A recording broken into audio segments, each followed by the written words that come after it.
রাজনীতি একজন শিল্পীর জীবন তৈরি করতে পারে না।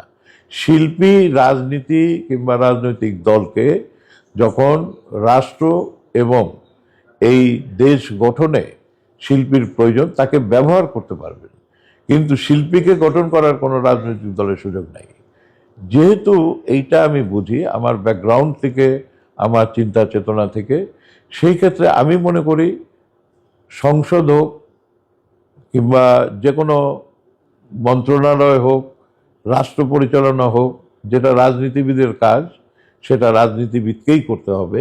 আর যদি কোনো পেশাগত দিকের কেউ যদি চায় যে আমি রাজনীতিবিদ হতে চাই, তাহলে পরে তাকে সে রাজনীতি করার জন্য যে প্রক্রিয়া আছে সেই প্রক্রিয়ার ভিতর দিয়ে নিজেকে পরিচালনা করে সময় দিয়ে তারপরে আপনি যদি সেখানে যান তাহলে আপনি সেখানে কিছু কাজ করতে পারবেন, চিরস্থায়ী হতে পারবেন।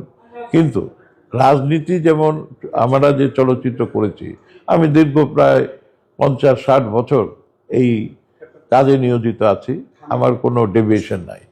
কিন্তু সেইখান থেকে আমার যে উত্তরণ হয়েছে এ তো ধাপে ধাপে হয়েছে। কখনো আমি সফল হয়েছি, কখনো ব্যর্থ হয়েছি, কখনো মন ভেঙে গেছে, আবার কখনো মন তাজা হয়েছে, এবং ধীরে ধীরে আজকের এই অবস্থানে এসেছি। এর জন্য তো আমার একটা সাধনা ছিল, ডেডিকেশন ছিল, লক্ষ্য ছিল, সেটাকে হাসিল করার জন্য আমি নিবেদিত ছিলাম। ঠিক রাজনীতিবিদ হতে গেলেও আমার মনে সেটা হওয়া উচিত।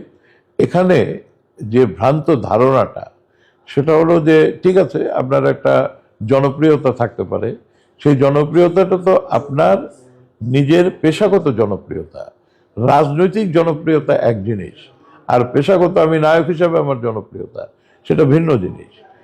আমার নায়ক হিসাবে একটা আদর্শ থাকতে পারে রাজনীতি, আমি একটা রাজনৈতিক আদর্শে বিশ্বাস করতে পারি, কিন্তু এর মানে এই না যে রাজনৈতিকভাবে আমার জনপ্রিয়তা আছে এবং আমাকে পার্লামেন্টে যেতে হবে, আমাকে মন্ত্রী হতে হবে, আমাকে রাষ্ট্র পরিচালনা করতে হবে।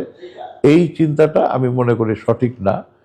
আমাকে যদি করতে হয়, রাজনৈতিক দল যদি মনে করে যে এই বিশেষ ক্ষেত্রে আমার একজন এই নায়কের প্রয়োজন, যদি যেমন ধরা যাক যে ফিল্ম, এখন ফিল্মের আমি যেহেতু একজন অভিজ্ঞ এবং আমার সে বিষয়ের একটা অভিজ্ঞতা আছে, আমার ব্যাকগ্রাউন্ড, আমি ঢাকা বিশ্ববিদ্যালয়ে লেখাপড়া করেছি, আমার সমস্ত দিক দিয়ে, এখন যদি রাজনৈতিক দল বিএনপি যদি মনে করে যে আমাকে ব্যবহার করা উচিত ফিল্মের উন্নয়নে, সেই ক্ষেত্রে তারা যদি আমাকে সুযোগ দেয়, সেই সুযোগটা আমি অবশ্যই গ্রহণ করব।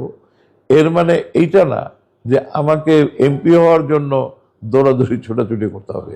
তাহলে পরে আমি মনে করি যে আমার যে অবস্থানটা, আমার যে আত্মসম্মানটা, আমার যে এত বছরের চলচ্চিত্রের ভিতরে যে ডেডিকেশনটা, এটা ব্যাহত হবে। এবং এই জিনিসটা আমি সঠিক মনে করি না, যে কারণে আমার অনেক ভাই বোনেরা এই বিগত স্বৈরাচার সরকারের সময় তাদের এত কষ্টের একটা জীবন এবং জনপ্রিয়তা অর্জন করা, যেটা আমি অনুভব করি, সেই জিনিসটাকে তাদের নৈতিক স্খলনের কারণে তারা আজকে হারিয়ে ফেলেছে, জনগণের কাছে নিন্দিত হচ্ছে, তারা স্বাভাবিক জীবনযাপন করতে পারছে না, তাদের পালিয়ে থাকতে হচ্ছে। হয়তো কেউ অন্যায় করেছে, হয়তো কেউ অন্যায় করেনি, তারপরেও সিচুয়েশনালি আজকে তারা সব ভিকটিম হয়েছে। কেন? এই যে আমি যে কথাটা বললাম যে তারা অতিথি পাখির মতো এসে রাজনীতি করতে এসেছে। রাজনীতি অত্যন্ত কঠিন একটা বিষয়, জনগণের হৃদয়ে প্রবেশ করতে হয়।